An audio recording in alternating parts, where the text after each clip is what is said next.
5 quiet air bases in Thailand, once mocked for their odd orange drum stockpiles, would become the epicenter of a chemical gamble that scorched forests, left trees leafless, and changed lives forever. Official records said it was business as usual. Storage yards, routine logistics, nothing more than barrels on the tarmac.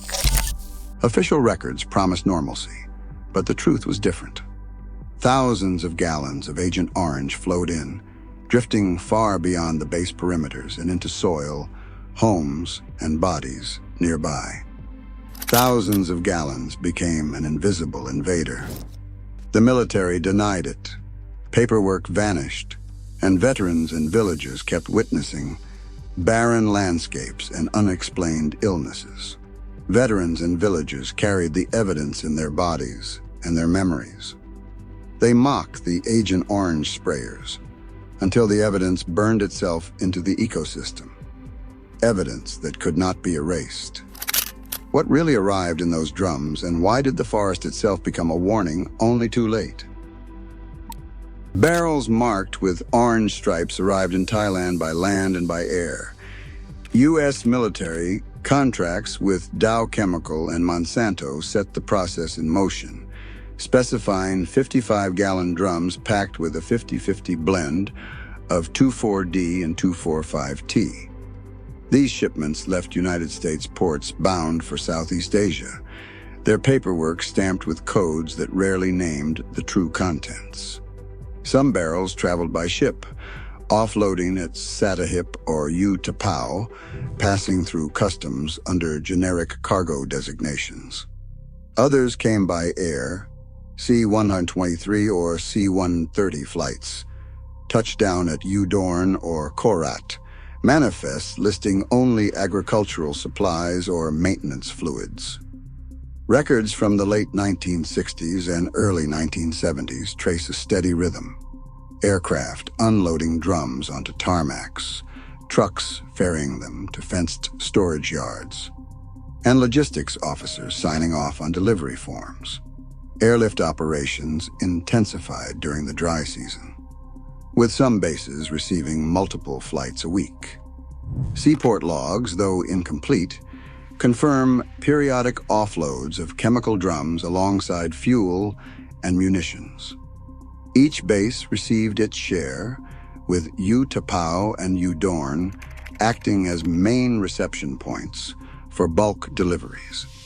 From there, smaller convoys dispatched barrels to satellite airfields and perimeter security teams. Volume moved at a remarkable pace. A single documented shipment in February 1969 saw dozens of barrels flown into Udorn, each holding enough herbicide to treat hundreds of acres. Over the span of the war, thousands of gallons cycled through these routes. The chain of custody rarely paused. Barrels moved from ship to dock, from plane to truck, from paperwork to ground crew. The official trail often ended at the base gate, but the chemical itself kept traveling, seeping into the soil and drifting into the air. Every route, whether by sea or by air, brought the same cargo, a promise of defoliation and a legacy that would not stay contained within the lines drawn on a map. On the ground at the 5 main Royal Thai Air Force bases, Udorn, Ubon, Korat, U-Tapao, and Nakhon Phanom, herbicide drums accumulated in open-air storage yards, often just beyond the reach of the flight line. Chain-link fences and warning signs offered little separation between barrels and daily base activity. Each base maintained its own stockpile, with rows of 55-gallon drums marked by orange stripes, their paint sometimes faded by sun and rain. Logistics paperwork tracked monthly shipments, but gaps in manifests and redacted inventory sheets left the true volumes open to question. At Udorn, manifests from early 1969 record dozens of barrels, delivered in a single airlift, while engineering logs from U-Tapao reference hundreds of gallons reserved for perimeter maintenance. Physical layouts varied. At Korat, photographic evidence from 1967 to 1968 documents barrels stacked near munitions storage and maintenance sheds. Ubon's storage yard sat close to the perimeter fence, where security police and civil engineering teams drew herbicide for routine spraying. Nakhon Phanam's records indicate drums stored in the security police area, with additional stocks kept near aircraft maintenance zones. Accountability for these chemical reserves often fell between commands. Civil engineering units managed daily access, but final oversight rested with base commanders, each operating under evolving embassy and Pentagon directives. Multi-command sign-offs created confusion, especially when barrels went missing or leaks appeared after heavy rain. In some cases, monthly volume figures in base logs did not match the number of barrels visible in storage, reflecting both redacted reporting and untracked usage. A map of the 5 bases from the period, annotated with storage yard locations, reveals a pattern: herbicide stockpiles placed for convenience, not containment. The physical presence of these drums, stacked in plain view, sometimes leaking, underscored both the scale of chemical operations and the institutional gaps that allowed Agent Orange to move from paperwork to the soil beneath the bases. Inside each of those orange-striped barrels sat a chemical formula designed for speed and power. Agent Orange was a 1-to-1 blend of 2 synthetic herbicides, 2,4-dichlorophenoxyacetic acid, called 2,4-D, and 2,4,5-trichlorophenoxyacetic acid, called 2,4,5-T. Both were engineered to mimic plant hormones, forcing uncontrolled growth that killed broadleaf plants within days. But the real hazard was never listed on the label. During the high-temperature manufacturing of 2,4,5-T, a contaminant formed, 2,3,7,8-tetrachlorodibenzo-P-dioxin, also called TCDD. This dioxin, invisible and odorless, carried toxic properties far beyond the intended effects of the herbicide. Production records from Dow Chemical and Monsanto show that even slight increases in reaction temperature could spike TCDD concentrations. Factory engineers struggled to keep levels low, but military contracts demanded rapid output, and contamination often went unchecked. By the time the barrels left the assembly line, each one contained not just the intended herbicide, but also traces of dioxin, one of the most persistent and dangerous compounds ever released into the environment. A toxicologist later explained that TCDD is measured in parts per trillion, but even at those levels, it can disrupt hormones, damage immune systems, and cause cancer. Unlike the herbicides, dioxin does not break down quickly. It binds to soil and fat, moving up the food chain and lingering for years. The chemical blend inside Agent Orange barrels was more than a tool for clearing jungle. It was a molecular time bomb with a legacy that would outlast the war itself. TCDD, the dioxin contaminant in Agent Orange, is notorious for its staying power. Once released, it binds tightly to soil particles, resisting breakdown by sunlight, microbes, or rain.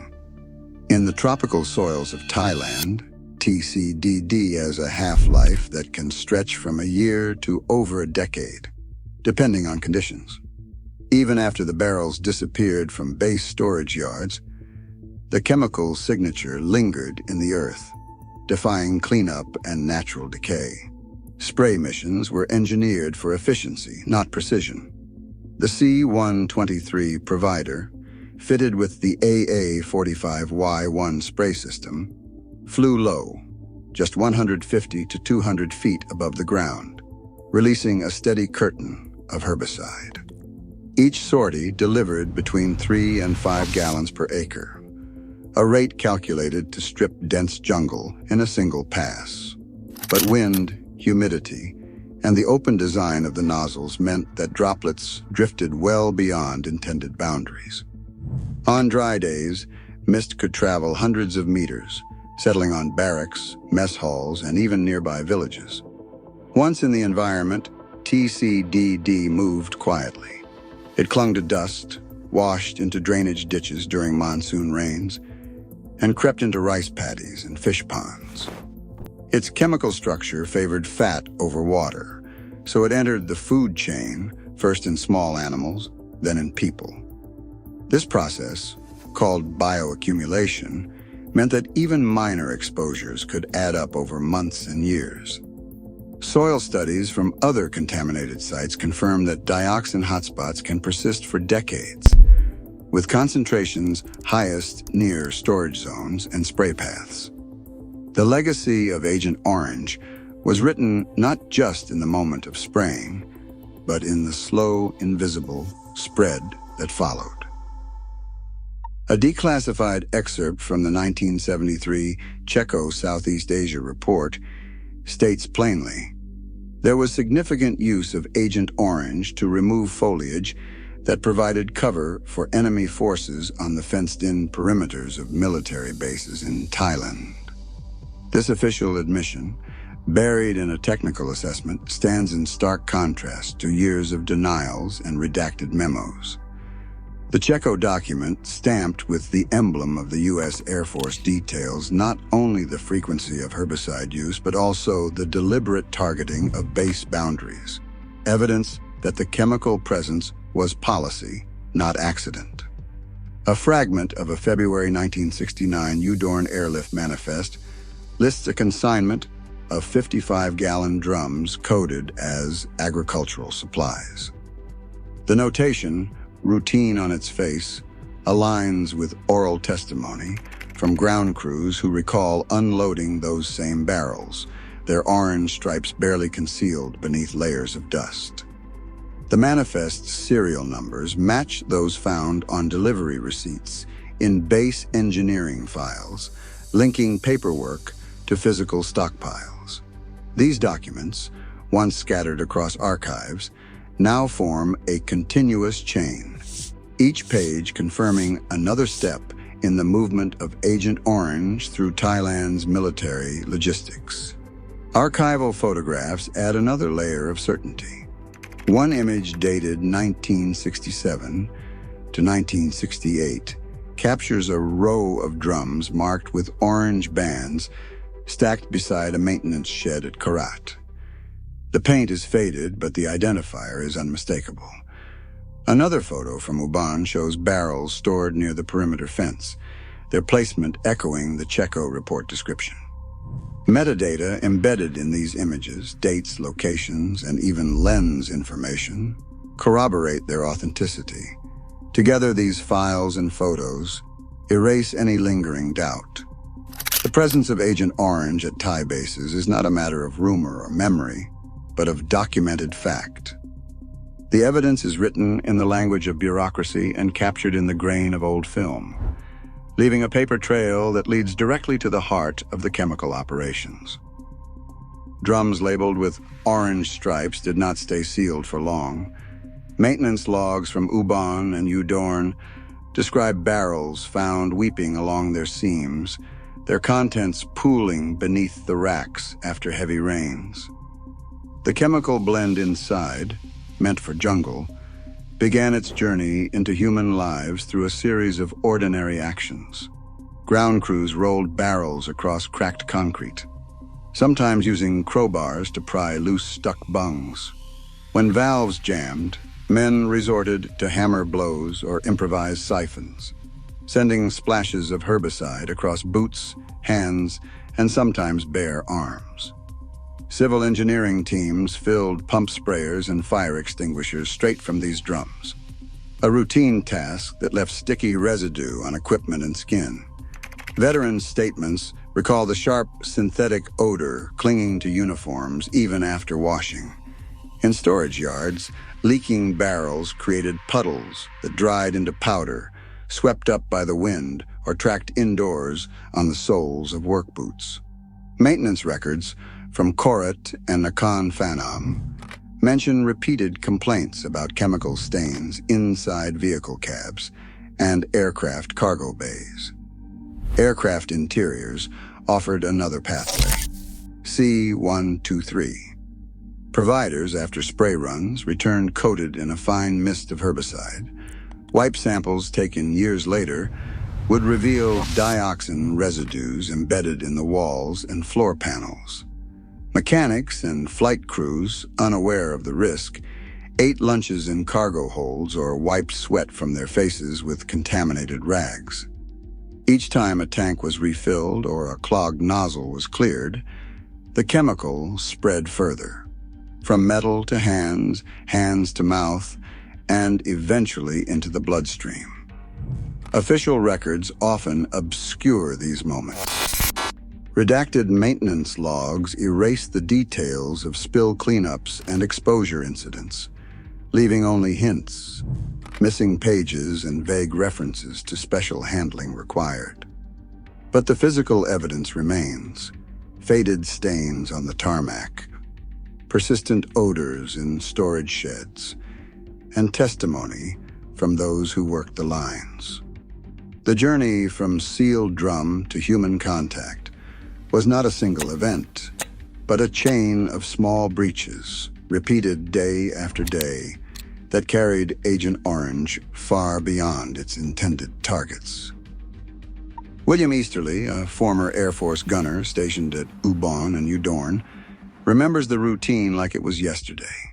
He describes rolling out buckets of Agent Orange, filling old fire extinguishers, the liquid sloshing as they sprayed the dirt and weeds around their communications area. "We'd laugh about it," Easterly once recalled. "Just another day on base." The sharp, synthetic smell clung to his uniform, and sometimes after a spill, his hands would feel slick and numb. Years later, he would trace the arc of his illnesses, diabetes, nerve pain, back to those afternoons spent wading through puddles tinted orange. In a village bordering the perimeter at Nakhon Phanom, an elder tells a different kind of story. She remembers the year the mango trees turned white. Leaves fell in clumps, carpeting the ground in a pale, brittle layer. Fruit never ripened that season, and the children's coughs seemed to linger for months. The villagers had watched the base crews spray along the fence, the mist curling over the fields with the morning breeze. No one warned them about the barrels stacked behind the wire, or the powder that settled on their roofs after dry days. Decades later, the memory of that leafless spring is still tied to sorrow and suspicion, birth defects in grandchildren, fields that yield less each year, the sense that something invisible had crossed from the base into their lives. These accounts, told in plain language, bridge the gap between military routine and rural loss. They are voices that remind us the chemical trail did not stop at the edge of the base or the end of a work shift. The story of Agent Orange in Thailand is written not just in logs and manifests, but in the voices of those who lived with its consequences. No laboratory in Thailand has ever published a peer-reviewed gas chromatography mass spectrometry analysis confirming dioxin contamination at the 5 main United States bases. The chain of evidence, carefully constructed from manifests, photographs, and testimony, stops at the laboratory door. Soil and water samples from Udorn, Korat, Utapao, Ubon, and Nakhon Phanom have never produced a chromatogram, a table of TCD values, or a single plotted spike to match the stories told by veterans and villagers. In Vietnam, the science is visible. Chromatograms from Bien Hoa and Da Nang display sharp peaks at 2,000, 3,000, 7,000, 8 tetrachlorodibenzo P-dioxin, concentrations mapped in color, coded overlays that track the spread of contamination. But in Thailand, technical silence reigns. Government archives hold Checo reports and base logs, but no laboratory has released chain of custody data. No peer-reviewed study has published a coordinate-matched hotspot. The absence is glaring. No measured parts per trillion, no comparison to background soils, no confirmation of what the maps and memories insist. Scientists who have worked these cases point to the missing protocols. No documented sampling grids, no quality assurance and quality control forms, no original chromatograms. The forensic record is a blank page, despite decades of anecdote and official acknowledgement. The story is left unfinished, the science unable to seal the case. The evidence stops at the border of the laboratory, leaving the burden of proof to memory, paperwork, and the scars that persist in bodies and landscapes alike. Today, the soil around Thailand's former bases remains untested, and the health claims of thousands remain unresolved. As governments debate and records stay sealed, families live with the invisible fallout of chemical warfare. The legacy of Agent Orange is not ancient history. It is a question of accountability that shadows every new conflict. Some wounds fade, but others root themselves deep and wait for recognition.